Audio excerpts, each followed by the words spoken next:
천국의 시민권을 가지고 있는 사람입니다. 우린 이중국적자입니다. 그래서 우리는 어디를 가든지 누가 지켜줄까요? 여권 첫 장을 넘기면 누가 지켜준대요? 대한민국이 나를 지켜줄 수 있는 그런 문구가 쓰여 있는 것처럼 우리의 인생은 하나님이 지켜주실 줄로 믿습니다. 우리 믿음의 사람은 천국의 시민권을 가지고 있는 사람들이에요. 그렇기 때문에 어디를 가든지 하나님이 우리를 불꽃 같은 눈으로 바라보시고 우리를 눈동자같이 지켜주십니다. 들어가도 복을 받고 나가도 복을 받고 하나님께서 우리의 인생의 길을 지도하시고 열어주실 줄로 믿습니다. 그렇기 때문에 이 믿음을 가진 사람은 앞날의 걱정과 근심을 갖지 않습니다. 하나님이 나를 지켜주시구나. 내가 악을 골자 빈들에도 주님이 나를 지켜주시기 때문에 두려움이 없다. 하나님이 나와 함께 하시기 때문에 염려함이 없다.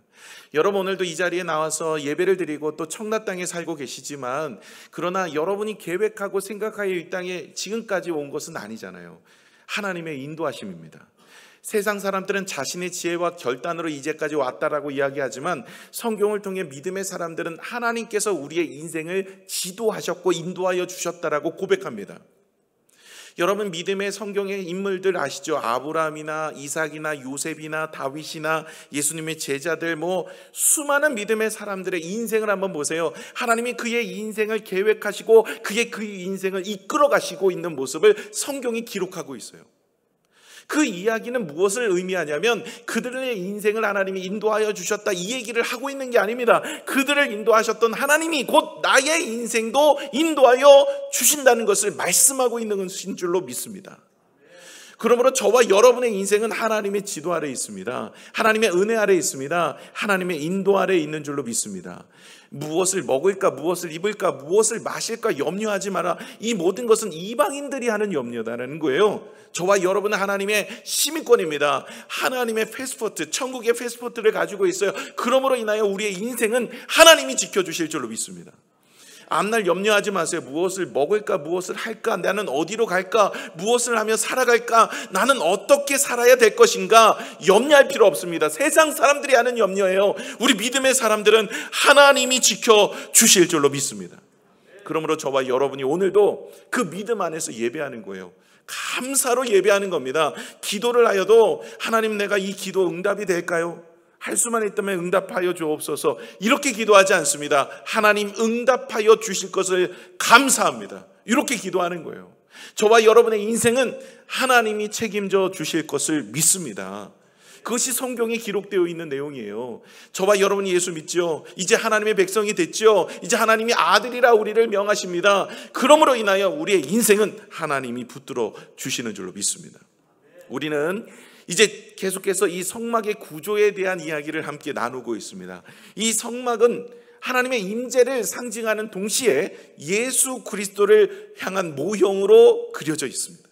그렇기 때문에 구약의 성도들은 성경이 없었기 때문에 무엇을 통해서 예수 그리스도 메시아를 바라보면 믿음을 간직하냐 할까요? 그것은 바로 이 성막을 통해서 하는 것입니다.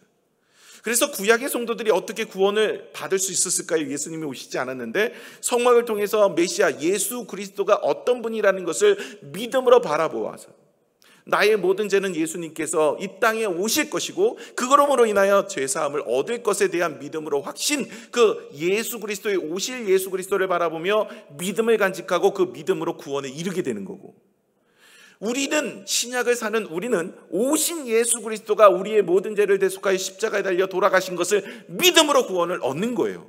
구약이든 신약이든 다 예수 그리스도를 믿음으로 우리가 구원에 이르게 되어지는 것이고, 그리고 다시 오실 예수 그리스도가 되어질 때 우리는 다시 천국에서 영생의 축복을 함께 누리게 되는 줄로 믿습니다. 우리 사진을 한번 보여주실까요? 매번 보는 사진인데 이게 성막 구조라고 그랬어요. 이 내용적인 부분들은 우리가 몇 주에 걸쳐서 함께 나눴죠. 여러분은 아시죠? 오늘은요, 이 테두리 하얀색 보이시죠? 요거 울타리에 대해서 함께 나눌 거예요. 다음 사진 한번 보여주실까요? 이렇게 되어 있는데요, 입구가 동쪽이라 그랬어요. 왜 동쪽이라고요? 에덴 동산에서 아담과 하와가 쫓겨난 게 동쪽이에요. 그래, 에덴의 동쪽이라는 드라마도 있잖아요. 그렇게 쫓겨났어요. 그래서 다시 회복되어 동쪽에서 돌아오는 것을 의미하고 있고요. 이 동쪽 문을 통해서 원죄에 대해서, 아담과 하와의 죄에 대해서, 그리고 자신이 다시 회복되어야 되는 것에 대해서 하나님께서는 이스라엘에게 말씀하고 있는 모형입니다. 그리고 들어오면 제일 먼저 번제단, 지난주에 같이 나눴어요. 이 번제단은 조각목으로 만들었는데 놋으로 쌓였다 그랬어요. 이 놋은 심판과 저주의 상징이라고 그랬죠. 이 놋이라는 의미를 가지고 있는 것이, 그것이 바로 십자가라 그랬습니다. 조각목은 뭐라고 말씀을 드렸죠? 몇 주째 계속 이야기하는데, 성막의 모든 성물들은 어떤 나무로 만들어요? 조각목, 아카시아 나무. 그것이 누구라 그랬습니까? 우리와 같은 존재. 이 나무는 참 다루기가 어렵고 거친 나무이지만, 그러나 이것을 잘 다듬어서 하나님의 영광에 쓰여지는, 성막에 쓰여지는, 하나님의 성전에 쓰여지는 거룩한 모습이 되어질 수 있고, 그래서 이 조각목을 통해서 그 겉을 뭐로요? 하나님의 영광의 상징인 금으로 씌우든, 놋의 상징인 이 십자가의 은혜로 씌우든, 그래서 하나님 앞에 성막에 쓰여지는 아름다운 모습이 되도록 만드는 것, 그것이 조각목의 의미를 가지고 있는 것입니다. 처음 듣는 것처럼 자꾸 이렇게 몇 주째 했잖아요. 그래서 이 번제단을 지나고 갑니다. 이 번제단은 바로 예수 그리스도의 십자가를 상징해요. 거기서 제사함을 얻고 이제 어디로 들어가느냐면 성소로 들어가는 거예요. 성소에는 누가 계시나요? 하나님의 임재의 상징인 지성소의 법궤, 하나님의 임재, 주님을 만나러 가는 거예요. 그런데 이 휘장이 예수 그리스도의 십자가의 은혜로 찢어져 버렸어요. 누구든지 주님의 이름으로 나아가는 자는 주님이 만나주시는 은혜를 경험하게 되어집니다. 근데 이 구조를 가지고 있으면서 누구를 예표하고 있어요? 예수 그리스도의 십자가의 구속의 은혜, 그것으로 인하여 우리가 구원받게 되어지는 것을 말씀하고 있는 내용입니다. 다음 사진 한번 보여주실까요? 자, 이제 테두리에 대해서 오늘 나누게 됐는데, 길이는 100규빗입니다. 45m, 그리고 가로는 50규빗, 22.5m, 그리고 높이는 5규빗, 2.25m입니다. 남쪽과 북쪽은요, 기둥이 총 20개씩 있어서 40개입니다. 서쪽과 동쪽은 기둥이 10개씩 있어요. 근데 동쪽에 문이 있는데도 기둥이 있어요. 그 문으로 들어가는 기둥은 얇아요. 그래서 문이 하나로 된 게 아니라 기둥 4개로 그 사이로 들어가게 되어 있습니다. 그래서 총 몇 개의 기둥이 있습니까? 20개, 20개, 10개, 10개. 예. 60개입니다. 너무 쉬워서 말을 안 하시는 거죠? 네. 이 정도야 뭐. 마스크를 다 씌워놔가지고 모르겠어요. 60개입니다. 60개. 60개의 기둥이 세워졌어요. 이 기둥의 모습을 한번 볼까요? 이 기둥의 모습 이렇게 되어 있어요. 이 기둥도요, 하나님이 다 이렇게 만들라고 쓰여 있는 거예요. 여러분 읽었던 내용들이 이런 내용이에요. 제일 위에 은갈고리가 있어요, 그죠? 그리고 그 밑에 조각목으로 나무가 되어 있고, 밑에 뭐가 되어 있어요? 놋받침입니다. 이 재료는 여러분 잘 아시죠? 조각목은 좀 전에 뭐라고 얘기했어요? 우리의 모습이라. 그리고 놋받침, 놋에 대한 건 뭐야? 십자가의 구속의 심판과 은혜, 승리의 모습이다 라고 말씀하셨어요. 그리고 은은 무엇을 상징한다고 이전에 말씀드렸는데, 속전, 하나님이 우리를 대속해 주신 은혜에 대한 모습을 상징하는 겁니다. 이 세 가지를 쫙 이렇게 맞추면 무엇이 되나요? 구원받은 성도의 모습이 되는 거예요. 그러니까 우리가 예수 그리스도 십자가의 은혜의 받침을 입고 우리가 구속을 얻어서 거룩한 성도의 모습이 되어졌다라는 뜻을 가지고 있는 것이 바로 이 기둥이 상징하고 있는 의미를 갖고 사람들에게 말씀하고 있는 내용인 줄로 믿습니다. 그래서 저와 여러분이 이와 같은 모습으로 우리가 이제 하나님의 성전에, 하나님의 성막에 쓰임바가 되어지는 믿음의 모습, 그래서 그 은혜 가운데 서 있는 것입니다. 자, 이쯤 되면 어느 정도 이 내용적인 그 재료에 대한 것은 계속했으니까 아시니까, 이제는 무엇에 대해서 이야기하려고 하냐면 이 울타리의 의미에 대해서 함께 은혜를 나누고자 하는 것이죠. 여러분, 세상에는요, 수많은 위험과 사건과 사고와 아픔과 고통과 병과 질병과 어려운 부분들이 많습니다. 오늘도 이렇게 천사의 얼굴을 하고 나오셨지만, 그러나 여러분의 마음과 생각은 문제와 아픔과 고통과 두려움과 염려가 있는 것이죠. 한번 옆에 계신 분 볼까요? 보세요. 어때요? 평안하세요? 예, 좀 문제가 많아 보이죠? 여러분, 평안해 보이든 문제가 많아 보이든 어쨌든 우리 인생을 살면은 이런 여러 가지 문제와 어려움들이 있어요. 그런데 여러분, 믿음의 사람은 염려할 게 없어요. 이 울타리 안에 있으면 하나님께서 우리의 인생을 보호하여 주신다는 의미를 이 울타리는 가지고 있는 거예요. 울타리가 없는 게 아니라 울타리가 있으면 그 안의 것은 하나님의 거룩한 땅인 이 성전의 뜰이 되어지고 하나님의 임재와 은혜 가운데 보호를 받을 수 있는 장소가 되는 줄로 믿습니다. 그래서 우리 믿음의 성도들은 하나님께서 함께 모여서 이 울타리를 인하여 하나님의 보호를 받는다라는 상징으로 우리에게 은혜를 끼쳐 주고 있는 것입니다. 울타리 없어도 되는데 울타리 치는 이유 자체가 하나님의 사람들은, 하나님의 백성은, 거룩한 성도는 하나님의 보호를 받는다라는 의미를 우리에게 계속해서 말씀하고 있는 것이죠. 시편 91편 2절에 이런 이야기를 합니다. 함께 읽겠습니다. 시작. 나는 여호와를 향하여 말하기를 그는 나의 피난처여 나의 요새요 내가 의뢰하는 하나님이라 하리니. 아멘. 여러분, 나의 피난처, 나의 요새가 누구일까요? 하나님이십니다.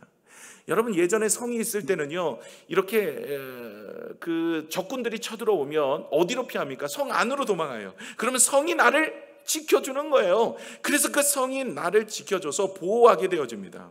그런데 오늘 시편 기자는 누구의 보호를 받았어요? 하나님을 향한 보호예요. 하나님의 말씀이요, 하나님 믿음 안에서 보호를 받는. 그래서 하나님 앞에 나아가면 하나님께서 우리를 보호하여 주신 나의 피난처에 나의 산성이라고 했습니다. 또 성경에 보시면 여러분, 파수꾼의 강성함, 이 성을 지키는 그런 사람이 파수꾼인데 파수꾼의 강성함이 있어도 하나님이 지켜주시지 않으면 아무것도 아닌 허사라 그랬어요. 다시 말해 우리의 인생은 하나님이 지켜주셔야 돼요. 우리가 노후에 물질을 준비했어요. 노후의 보장의 모습 이것저것 다 준비했어도 하나님이 우리를 지켜주시지 않으면 우리가 지키는 그 모든 것들이 허사가 되어집니다. 준비했던 모든 것들이 허사가 되고 아무것도 남는 것이 없는 거죠. 그러니 우리는 하나님 안에 있으면 하나님이 지켜주신 은혜가 있기 때문에 염려하지 마세요. 걱정하지 마세요. 하나님이 여러분을 지켜주실 줄로 믿습니다. 시편 121편 5절에도 이렇게 말씀하십니다. 여호와는 너를 지키시는 이시라. 여호와께서 내 오른쪽에서 내 그늘이 되시리라. 여러분, 하나님께서는 우리의 오른쪽을 상징은 힘입니다. 그 힘에서 그늘이 되어줘. 우리의 힘이 되어주시고 능력이 되어주시고 우리를 안전하게 지켜주시고 하나님께서 은혜를 베풀어 주시는 줄로 믿습니다. 그러므로 염려하지 말고 뭐 하라고요? 기도하라고요. 걱정하지 말고 하나님을 바라보시라고요. 하나님께서 여러분의 인생을 지켜주실 줄로 믿습니다. 기도할 때 아니 이게 될까요? 이렇게 하지 마세요. 됩니다. 주실 줄로 믿고 감사하며 기도하십시오. 하나님이 우리에게 기도할 때 이렇게 기도하라 그러시잖아요. 받은 줄로 알고 감사로 기도하라 그래요. 감사로 아뢰. 하나님 앞에 감사로 아뢰면 하나님께서 주시는 것을 우리는 경험하게 되는 줄로 믿습니다. 그것이 믿음인 줄로 믿습니다. 나폴레옹 군대가 이제 그 적지를 통과하고 있었습니다. 그때 그 나라에 이 나폴레옹 군대가 쳐들어온다는 이야기를 듣고 신앙심이 좋은 이 과부의 집에 두려움과 염려가 찾아왔습니다. 나폴레옹 군대가 여기 들어와서 이 집에 또 빼앗아가고 아이들을 다 죽이면 어떨까? 어떻게 할까? 이게 막 두려움이 쌓인 거예요. 지금 우크라이나 시민들도 그러겠죠. 그런 가운데 이분이 저녁에 이 어머니가 아이들을 데려다 놓고 예배를 드렸어요. 우리 예배 드리자. 염려하고 걱정하지 말고 두려워하지 말고 예배 드리자. 하나님이 우리를 지켜주신다고 성경에 기록되어 있으니까 예배 드리자. 그리고 예배를 드렸어요. 그리고 마지막 이렇게 기도한 거예요. 하나님, 우리 집 주위에 성벽을 쌓아주셔서 우리를 적에게서 지켜주옵소서. 이렇게 기도했어요. 아니 생각을 해보세요. 지금 막 나폴레옹 군대가 쳐들어와서 언제 지나갈지 모르는 상황인데 집에 무슨 성벽을 쌓아서 이게 되겠어요. 그런데 어머니가 이렇게 기도하는데 아이들이 아멘으로 화답하고 이게 정말 될까? 아이들은 이런 의심이 있었지만 어머니는 확신을 가지고 기도했어요. 그리고 나서 두려움과 염려가 있었지만 잠을 자고 나서 끼워봤는데 놀라운 일이 일어난 거예요. 밤새 눈보라가 쳤어요. 이 눈보라가 쳐갖고 눈이 그 집을 뒤덮어버린 거예요. 그래서 거기에 그 오두막집이 있는지를 모르고 나폴레옹 군대가 지나갔대요. 그 아이의 믿음과 그 어머니의 믿음이 어떻게 했습니까? 기도의 응답, 하나님의 역사, 하나님의 능력이 정말 하나님께서 성벽을 세워주셔서 나를 지켜주셨다. 이런 고백이 나오지 않겠습니까? 여러분, 우리의 인생도 마찬가지입니다. 여러분, 우리가 하나님이 지켜주신다는 믿음의 확신으로 기도하십시오. 여러분의 인생 여러분이 계획하지 마시고 하나님의 계획 속에 있으시면 지금은 비록 힘들고 어려운 환경일지라도 하나님이 우리를 지켜주실 줄로 믿습니다. 아브라함도 말씀을 따라 떠난 인생이었어요. 그의 인생 하나님이 지켜주셨어요. 가나안 땅에 들어갔더니 기근이 들었어요. 기근이 들었는데 하나님이 지켜주십니다. 그런데 이 아브라함이 그 당시에 믿음이 없어서 애굽으로 내려와 먹을 것을 찾고 구하여 애굽으로 내려갔어요.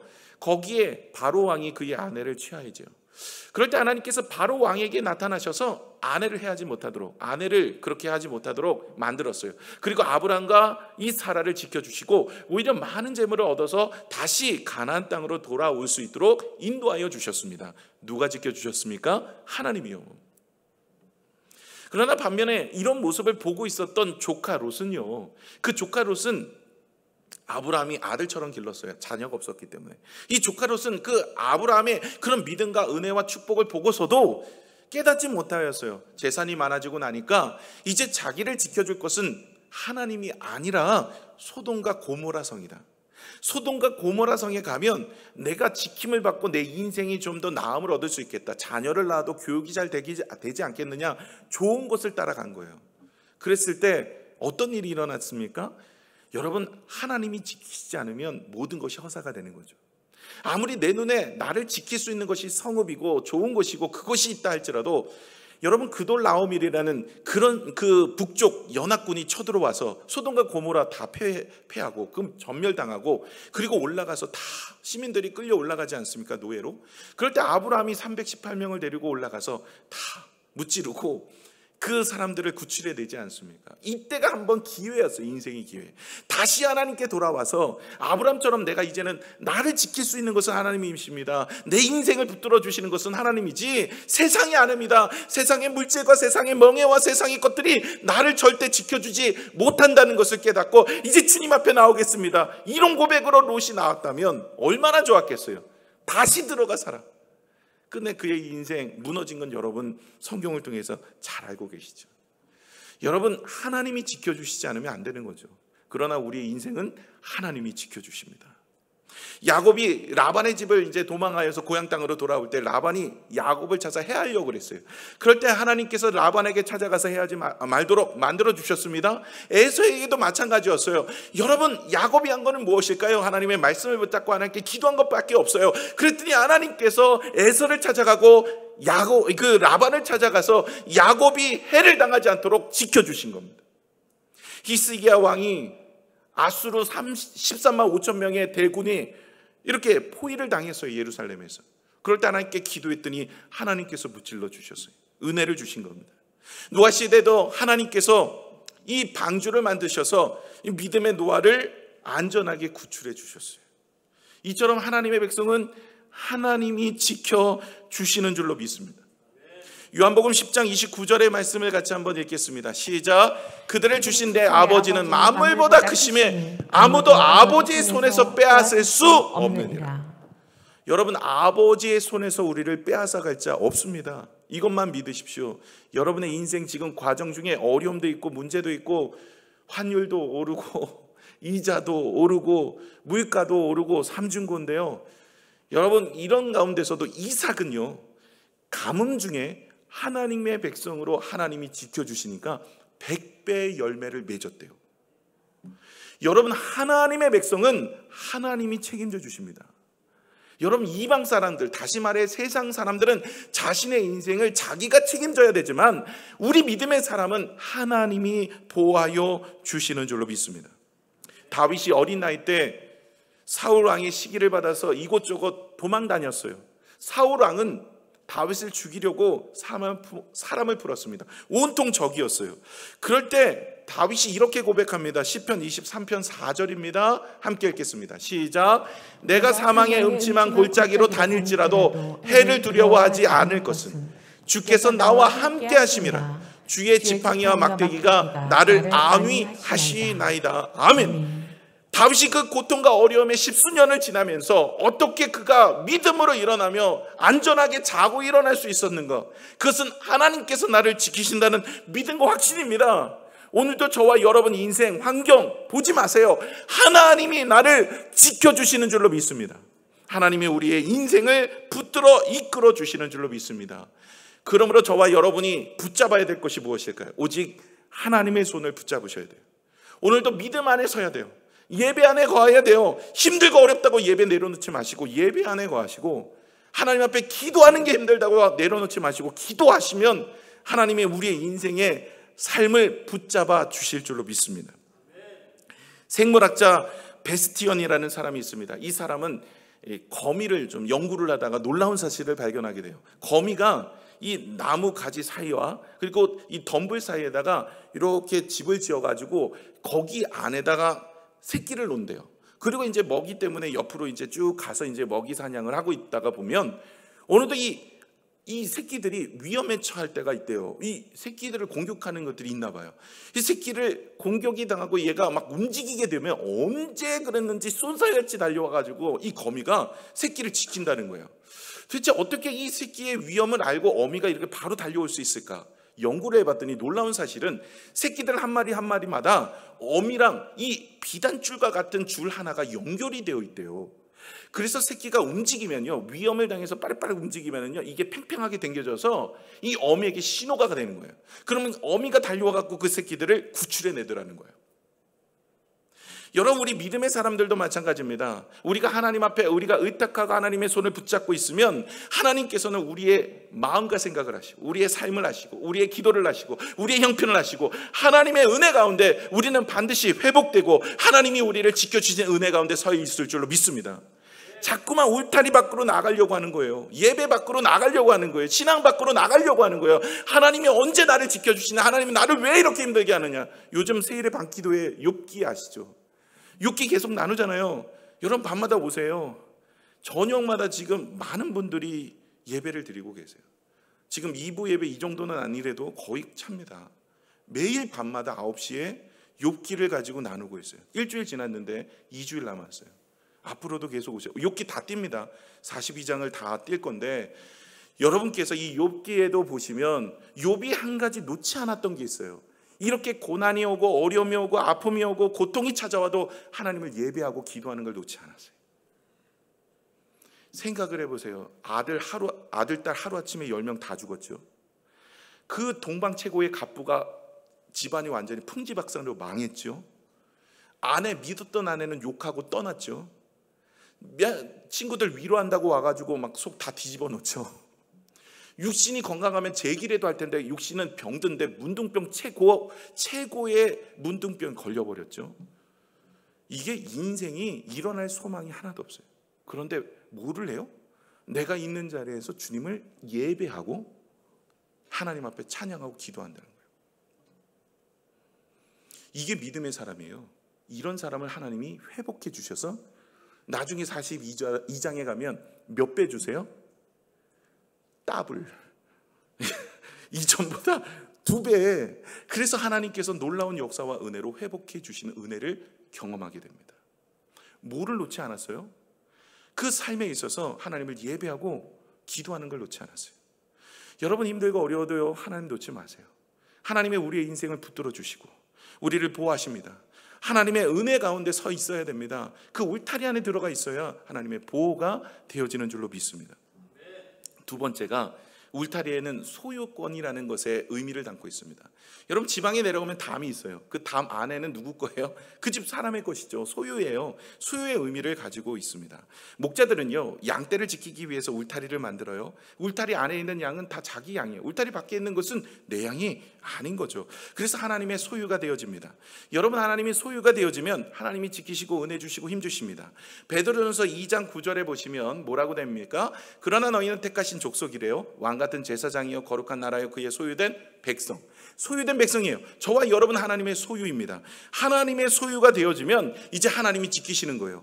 여러분 이스라엘 백성들이 출애굽을 하고 그리고 광야에서 하나님이 지켜주셨어요. 구름기둥 불기둥으로 지켜주십니다. 만나와 메추라기를 더하여 주십니다. 전쟁으로부터 승리를 주십니다. 가나안 땅에 들어가도록 하십니다. 이 모든 것이 이스라엘 백성들에게만 주시는 은혜였어요. 왜 그럴까요? 여러분 그것은 하나님의 소유된 백성이기 때문에 그래요.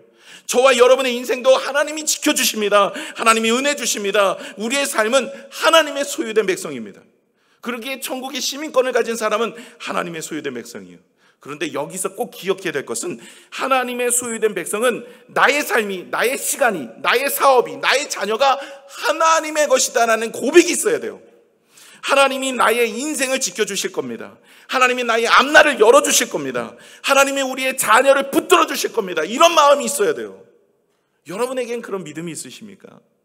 여러분 하나님이 맡겨드리면 내가 키우는 자녀가 아니라, 내가 운영하는 회사가 아니라 하나님이 운영하시고 하나님이 자녀를 기르신다, 이런 마음으로 살아가는 것이 하나님 앞에 소유권을 이전해 드리는 인생입니다. 그런 인생은 오히려 우리가 헌신이 아닙니다. 하나님이 더 큰 것으로 채워주시고 은혜를 베풀어 주시는 줄로 믿습니다. 그리고 주님의 일을 위해서 열심히 달려가십시오. 영광의 면류관이 준비되어 있어요. 천국에 가시면 두 개의 면류관이 있는데, 하나는 영생의 면류관과 또 하나가 이 상급의 면류관이 있습니다.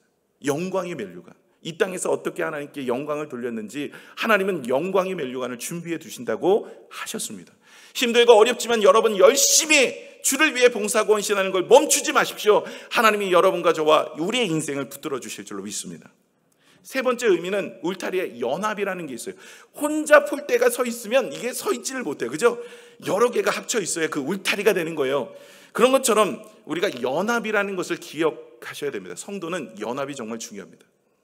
어느 날 무디 목사님이 벽난로 앞에 앉아 있었는데 한 청년이 찾아와서 이렇게 무디 목사님에게 이야기합니다. 목사님, 꼭 교회에 나가야만 신앙생활 하는 것입니까?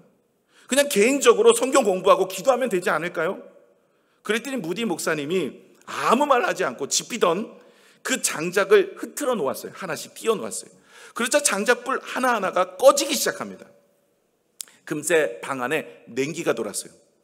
무디 목사님이 말씀하십니다. 여보게, 조금 전에 온 집이 훈훈했는데 지금 왜 이렇게 추운 줄 알겠나? 청년이 대답합니다. 아니, 목사님, 장작을 흐트러 놓았으니까 불이 꺼졌기 때문입니다. 그러자 무디 목사님은 청년에게 이렇게 이야기해요. 교회도 그리스도인들이 모여야 하나님의 능력이 임하며 성령의 불이 타오르게 되는 것이에요. 모여서 서로 대화하고 삶을 나눠야 사랑의 불이 훈훈하게 일어나는 것인데, 혼자서는 결코 할 수 없는 것이 신앙생활이라네요. 성도는 연합을 통해서 설 수밖에 없습니다. 저와 여러분이 기도 제목을 같이 나누고 있죠. 여러분이 기도 제목 내면 제가 열심히 기도하고 있습니다.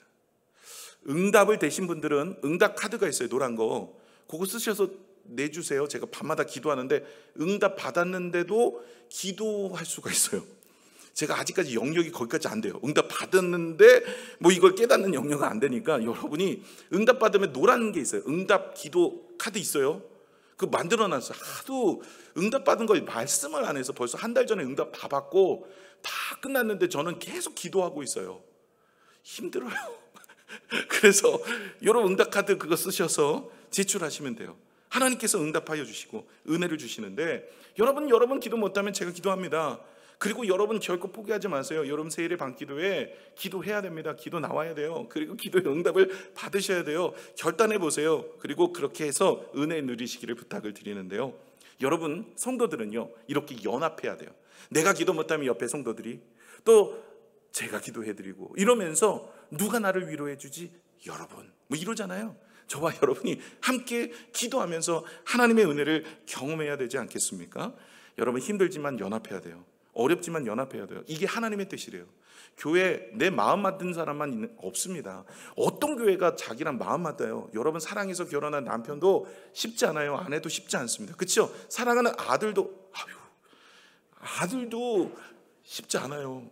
요즘 많이 경험하고 있습니다. 내가 낳은 아들 내 필줄도요, 이게 마음이 마음 같지가 않아요. 사춘기가 이제 와가지고요, 쉽진 않아요. 그런데 쉽지가 않습니다. 하나님 앞에 우리가 사랑하는 가족들도 마음 맞지 않아요. 아니, 교회가 마음 맞는 데가 어디 있습니까? 살다 보세요. 다 똑같이. 그런데 하나님의 뜻이기에 우리가 힘들지만 어렵지만 하나 되는 데 힘써야 할 줄로 믿습니다. 이런 수고도 하나님께서 기억하신다는 거예요. 마지막으로 울타리에 또 다른 의미가 있는데, 구별이라는 의미입니다. 여러분, 울타리 밖과 안이 구별되어 있어요. 그래서 우리는 울타리 안으로 가야 돼요. 하나님 안에 살아야 돼요. 말씀 안에 살아야 돼요. 주 안에 살아야 돼요. 그래 열매 맺습니다. 여러분 말씀 안에 살아야만 하나님이 주신 은혜를 경험할 수가 있는 거예요. 여러분 주님은 심판자로 이 땅에 다시 오실 거예요. 다시 오실 때 나눕니다. 구별합니다. 염소와 양을 구별합니다. 가라지와 알곡을 구별합니다. 충성된 청지기와 게으른 청지기를 구별할 것입니다. 천국과 지옥으로 갈 사람을 구별할 것입니다. 누가 되어야 될까요? 여러분 구별되어질 때 하나님의 알곡이 되어야 되죠. 천국 시민이 되어야 되죠. 성도가 되어야 됩니다. 여러분 성도라는 뜻이 뭔지 아세요? 구별되었다 이 뜻이에요. 구별된 사람들. 성지가 뭔지 아세요? 구별된 장소를 성지라고 합니다.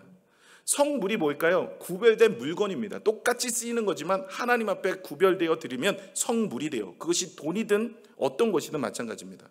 성전이 뭘까요? 건물을 지은 것만 성전이 아니라 이 건물을 지어서 하나님 앞에 예배하는 장소로 예배를 드리는 공간으로 드려지면 그것이 성전이 되는 거예요. 성일이 뭘까요? 성일. 그것은 바로 주일을 의미하는데요. 구별하여 드린 날이 성일입니다. 근데 많은 이들이 이 주일을 이게 그냥 주일처럼 안 보내요. 요즘 들어보면 너무 힘들어요. 뭐가 힘드냐면 성도들이 이제는 쉽게 빠져요. 이제 영상 예배가 되어져서 영상 예배가 면죄부가 돼버렸어요. 여러분 영상 예배는 절대 면죄부가 될 수 없습니다. 여러분이 주의를 지키든 안 지키는 그거에 대한 면죄부가 될 수 없어요. 영상 예배 드렸어요. 예배 드렸습니다. 저는 성도입니다. 아닙니다, 여러분. 교회에 나와서 하나님과 함께 예배하기를 원하시고, 제가 말씀을 드려요. 연합으로 하나님 앞에 마지막 때가 가까울수록 함께 모이기를 힘쓰고 서로 병낫기를 위해서 기도해라. 이 말씀에 여러분 순종하셔야 되는데, 이게 뭐 바쁘면, 예전에는 우리가 병 때문에 질병 때문에 할 수 없이 법적인 모습 때문에 모이지 못해서 영상으로 할 수 없이 드리는 거지만, 우리가 진짜 이것이 지금은 다 풀렸음에도 불구하고, 아니 아픈 분은 좀 그렇다 쳐요. 아니 그런데 계획을 잡아요. 그리고 나서 주일날 바쁘면 드리고 바쁘지 않으면 안 드려요. 이게 성일이 됩니까? 정말 하나님 앞에 구별하여 드리는 날이 됩니까? 정말 저는 정말 안타까운 부분이 아닐 수 없어요. 그러다가 하나님이 주신 것 다 걷어가고 하나님께서 그 모든 것 은혜를 주신 것 다 사라지고 그의 인생 고단하고 어려운 인생 살다가 돌아오면 어떻게 될까 지금 기도하고 있어요. 제가 요즘 기도하는 제목 중에 또 뭐냐면, 기도 제목만 내고 주일도 안 나오고 하시는 분들도 계세요. 그래서 제가 그분을 놓고는 기도를 따로 하나 더 합니다. 하나님, 주일 성수 제대로 하게 하여 주옵소서. 성일을 성일같이 보내게 하여 주옵소서. 주일인데 자기의 일을 보내요. 그냥 일요일처럼 세상 사람들이 보내는 것처럼 일 보고 영상 그냥 차에다가 혹은 주방에다가 집에서 누워서 침대에서 이렇게 놓고 그냥 예배 드렸다고 하는데, 그거는 온전한 예배가 아닙니다. 면죄부 될 수 없습니다. 여러분 우리가 기억해야 돼요. 오늘은 잘 나오신 분에게 제가 이야기해서 죄송하지만 영상으로 예배 드리는 분은 꼭 기억하셔야 됩니다. 성일을 성일처럼 보내야 돼요. 십계명의 제 4계명 안식일을 구별하여 거룩히 주님 앞에 드리라는 거예요. 성가대는 뭡니까? 우리 성가대 오늘 은혜 가운데 찬양했는데, 여러분 하나님 앞에 우리가 곡으로 우리의 목소리로 하나님의 영광을 돌릴 때 성가대가 되는 거예요. 우리가 세상에 나가서 다른 것에 노래 부르면 성가대가 될 수 없죠. 이렇게 구별된 것이 바로 성자가 다 들어가요. 구별된 것입니다. 여러분 회갑잔치, 팔순잔치, 이런 잔치들 많이 하죠. 이 잔치를 하면 주인공이 자신이에요. 그러나 회갑 예배 혹은 회갑 한갑 예배 혹은 팔순 예배, 이 예배자가 들어가면 주인공은 하나님입니다. 하나님이 나에게 생명을 주셨고 하나님이 나에게 은혜를 주셔서 내가 오늘 이제까지 왔습니다. 이것이 되는 거예요. 여러분 결혼식도 마찬가지입니다. 결혼식에 그냥 결혼식을 올리는 사람은 주인공이 결혼식 당사자들이에요. 그러나 혼례 예식을 드리는 집은 하나님이 주인공이에요. 하나님이 아름다운 가정을 만드셨습니다. 하나님이 아름다운 짝을 지어주셨습니다. 우리의 가정의 주인은 하나님이시고 이제 하나님의 말씀 앞에서 우리가 화목된 가정을 이루게 하게 하여 주옵소서. 주인공이 하나님입니다. 요즘에 보면 혼례식에 주례도 없고 자기 멋대로 혼례를 올리는 분들이 계세요. 여러분 혹시 자녀들 중에서 결혼을 준비하고 있는 분들 꼭 기억하세요. 하나님이 주인공 되는 가정을 만드셔야 돼요. 하나님이 우리의 인생을 이끌어 가시는 정말 아름다운 가정이 만들시기 위해서 혼례 예배를 드리세요. 저가 아니더라도 목회자를 모시고 결혼식에서 하나님께 예배를 드리세요. 하나님이 주인공 되셔서 그의 가정에 복을 주시는 거예요. 자녀들 그렇게 좀 길러주세요. 아니, 부모님들은 신앙이 좋은데 자녀는 가끔 보면 이게 뭐 혼례를 하는데 자기네 멋대로 해요. 세상 방식으로 해요. 이방 사람들이 하는 것처럼 해요. 여러분, 이래서는 안 돼요. 하나님 앞에 오늘도 구별된 성도의 모습으로 살아야 돼요. 주의를 지키고 하나님 앞에 우리의 삶을 드리고, 그리고 우리가 무엇을 하든지 하나님의 영광을 드리고 소유된 백성이라는 것을 알고 하나님께 나가면 하나님이 우리의 인생을 지켜주실 줄로 믿습니다. 그리고 마지막으로 이 기둥에 쭉 둘러지는 흰색 띠가 있는데 이게 뭐라고 하냐면 세마포라고 불러요. 오늘 성경에 보면 이 세마포는 흰색입니다. 이거는 무엇을 상징하냐면 우리가 천국에 올라갈 때 입는 옷을 상징하는 거예요. 요한계시록 19장 7절에서 8절에 보시면 이제 천국에 올라가는 혼인잔치를 비유하고 있는데 그 내용이 이렇게 기록하고 있습니다. 함께 읽겠습니다. 시작. 우리가 즐거워하고 크게 기뻐하며 그에게 영광을 돌리세. 어린 양의 혼인 기약이 이르렀고 그의 아내가 자신을 준비하였으므로 그에게 빛나고 깨끗한 세마포 옷을 입도록 허락하였으니 이 세마포 옷은 성도들의 옳은 행실이로다 하더라. 자, 천국의 혼인잔치에 올라갈 때 하나님께서 우리에게 세마포 흰 옷을 입혀주신대요. 이 하나님의 성도에게 이 띠를 띠면서 우리가 얻어야 될, 천국에 갔을 때 얻을 수 있는, 우리가 하나님으로부터 받아서 입을 수 있는 옷이 세마포 옷입니다. 이것이 무엇을 뜻하고 있대요? 성도의 옳은 행실이에요. 여러분, 이 성도의 옳은 행실은 착하게 사는 게 아니에요. 성도의 옳은 행실은 예수 그리스도를 믿고 구원에 이르는 겁니다.